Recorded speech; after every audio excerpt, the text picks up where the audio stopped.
சனி பெயர்ச்சி விழா மார்ச் 6, 2026 அன்னைக்கு இப்போ நடந்துகிட்டு இருக்கு. நிறைய பேர் நலக்குளத்துல நீராடிக்கிட்டு இருக்காங்க.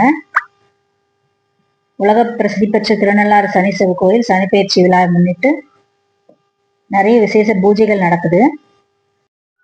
வாக்கிய பஞ்சாங்கப்படி இன்று சனி பெயர்ச்சி விழா நடந்துட்டு இருக்கு.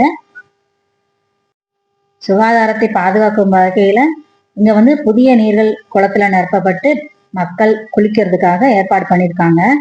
குளத்துல சோப்பு அல்லது ஷாம்பு போன்றவற்றை பயன்படுத்துவதற்கு தடை விதிக்கப்பட்டிருக்கு. குறிப்பா குளத்தை சுற்றி பாதுகாப்பு வேலிகள் அமைக்கப்பட்டு கண்காணிப்பு கேமராக்கள் பொருத்தப்பட்டுள்ளன. நல்ல பாதுகாப்பு ஏற்பாடுகள் செய்யப்பட்டுள்ளன. நடமாடும் மருத்துவமனைகள் ஆங்காங்கே இருக்கிறது. பக்தர்கள் 2 கிலோமீட்டர் தூரம் வரை வரிசையில நின்று சாமி தரிசனம் செய்து வருகிறார்கள். இது இன்னைக்கு மட்டும் இல்லைங்க, நீங்க சாமியை இன்னும் சில நாட்கள் கழிச்சு கூட நீங்க பார்க்கலாம். இன்னைக்கே போய் பார்க்கணும் அப்படின்னு அவசியம் கிடையாது.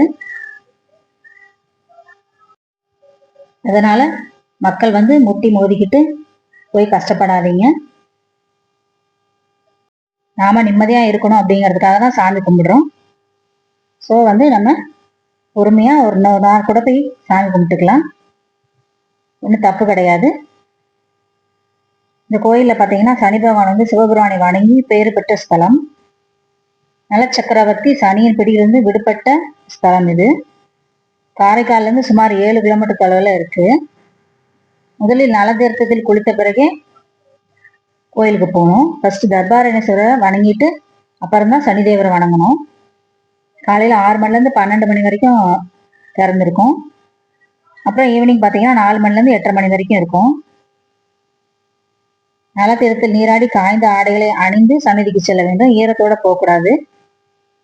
எள்ளு நல்லெண்ணெய் கொண்டு சனி பகவானுக்கு தீபம் ஏற்றலாம். பக்தர்கள் கூட்டம் அதிகமாக இருக்கும். அதனால குழந்தைங்க எல்லாம் கூட்டிட்டு போகும்போது ஜாக்கிரதையா கூட்டிட்டு போங்க. இந்த சனிப்பெயர்ச்சிக்காக காரைக்கால்ல இருந்து சனிப்பெயர்ச்சியை முன்னிட்டு சுமார் 6 டன் பல வகைகளும் மலர்களும் காய் வகைகளும் இந்த அலங்காரத்துல கோயில் ரொம்ப அழகா ஜொலிக்குது. சுவாமி தர்பாரண்யேஸ்வரர் கோயில் கிழக்கு நோக்கி தனி சந்நிதியில் சனீஸ்வரர் நமக்கு அனுகிரக மூர்த்தியாக இங்க இருக்காங்க.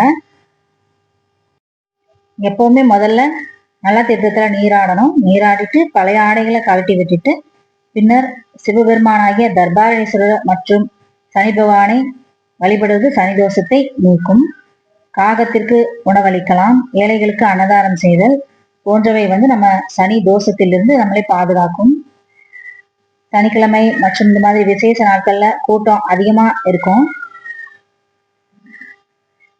முன்காலத்தில் இந்த இடம் தர்பை புற்கள் புல் வகைகள் தர்பை புல் அந்த மாதிரி புல்கள் நிறைந்த அடர்ந்த வனப்பகுதியாக இருந்தது. இத்தலம் தர்பாரண்யம் அப்படின்னு அழைக்கப்படுது. சனி பகவான் சிவபெருமானை நோக்கி கடும் தவம் புரிந்தார். தன்னை வணங்குவர்களுக்கு நன்மைகள் மட்டுமே செய்ய வேண்டும் என்ற வரத்தை பெற்று இங்கே ஈஸ்வரர் பட்டத்துடன் அமர்ந்து அருள் பாலிக்கிறார். சனி பகவானின் பிடியில் சிக்கிய நலன் தன் ராஜ்யம், மனைவி மற்றும் செல்வத்தை இழந்து ரொம்ப கஷ்டப்பட்டுட்டு இருந்தாரு. திருநள்ளாறு இங்குள்ள நல தீர்த்தத்தில் நீராடி தர்பானேஸ்வரரையும் சனீஸ்வரரையும் வணங்கி அதன் பின் தோஷங்கள்ல இருந்து விடுபெற்றார்.